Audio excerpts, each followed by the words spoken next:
The four lords of Dark Souls 1 are influential to the entire series. They set out to make the world in their image and remove the stagnation from the Age of Ancients overseen by the everlasting dragons. Out of these four lords, Gravelord Nito is perhaps the most mysterious. The fact that the community still debates his role, significance, and story in the series to this day is why Dark Souls 1 still matters. Nito, like his three counterparts, found a Lord Soul when the First Flame appeared. The First Flame brought four new concepts to the world, at the time being life, death, light, and dark. Nito took the soul pertaining to the concept of death. Nito would take on the appearance of a large humanoid skeleton built up of smaller bones and skeletal remains, making him much larger than an average human. He is more of an amalgamation of bones rather than simply being a large skeleton. This is most clearly shown in his torso and legs. His torso is sort of an armor with smaller bits, and his legs having different shapes, one being more human-like and the other being similar to that of a four-legged animal, giving him a limp in his movements.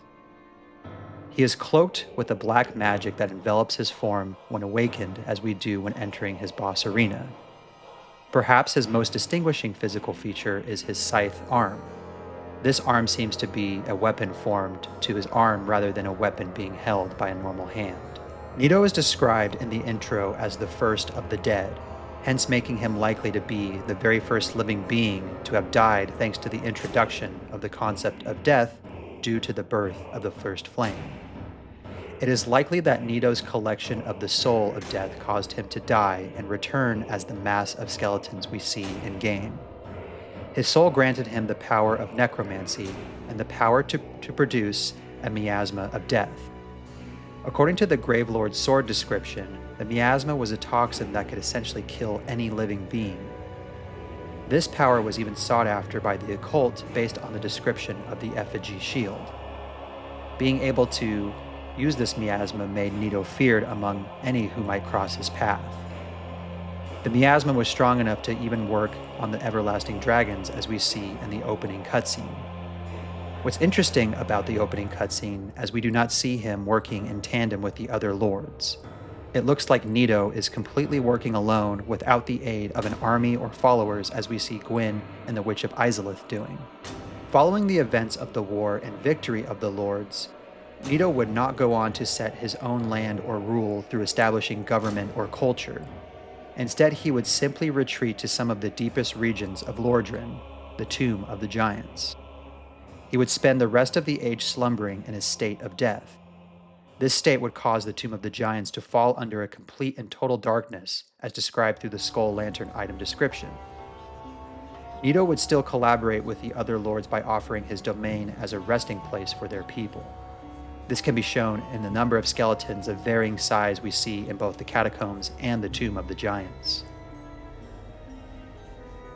As the administrator and overseer of death, Nito would offer much of the strength of his soul to continue death itself, as shown in his soul item's description.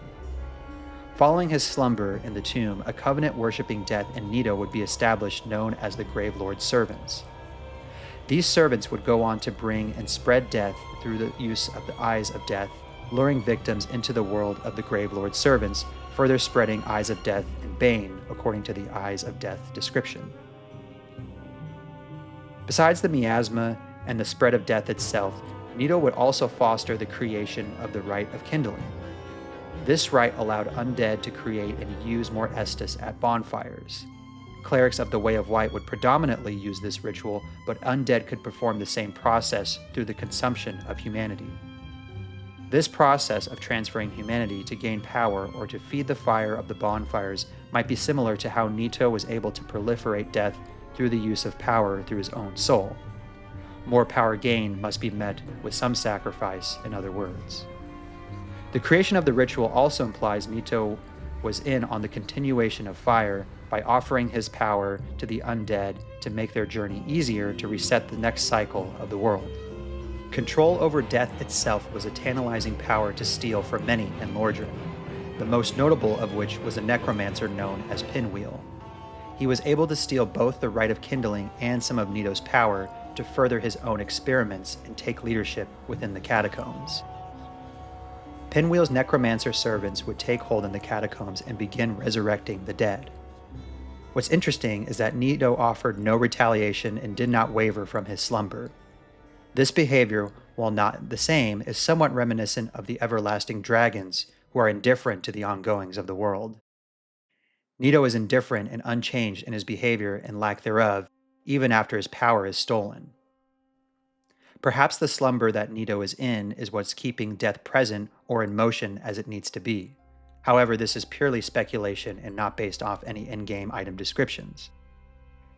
His revenge would not take place until his creation of the Finito and Milfinito that we see in Dark Souls 2 that would continue his work and philosophy of the non-discriminate embrace of death. Nito's soul would live on in the form of the Rotten, one of the great ones we see in Dark Souls 2. While the sequel makes points to refer to Nito frequently, the enigma of Nito was still not further fleshed out in that particular title. Despite his continued legacy in later entries, Nito still remains the most mysterious out of the four lords, even more so than the furtive pygmy. By the end of the series, we know quite a deal about the other three, yet Nito's motivations, past, and influence are not as well known. The most intriguing details surrounding Nito might be the other coffins that can be found next to him in his boss room. There have been theories it belonged to Pinwheel, was part of Nito's family, etc. While it's anyone's guess, it's the unanswered nature that makes Nito so intriguing. While the series is not new to mystery and obscurity, Nito is a curious character because he is referenced in every entry, yet nothing new is developed upon his role as the Lord of Death. The Ring City DLC in Dark Souls 3 even brought new details and light to the furtive pygmy, even the lore that is easily forgotten.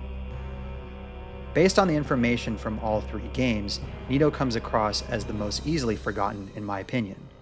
His name isn't mentioned in Dark Souls 2 despite having a whole new subset of servants worshipping his philosophy surrounding death. The only visual representation we see of him is through the torch ritual in Farinkeep Swamp in Dark Souls 3. Other than that, there is no direct reference or traversal to his past territory like what Izalith did for the witch in Dark Souls 3. We never go back to the Tomb of the Giants, or at least the new version of it again. Karthus appears to be an entirely different region with its own culture.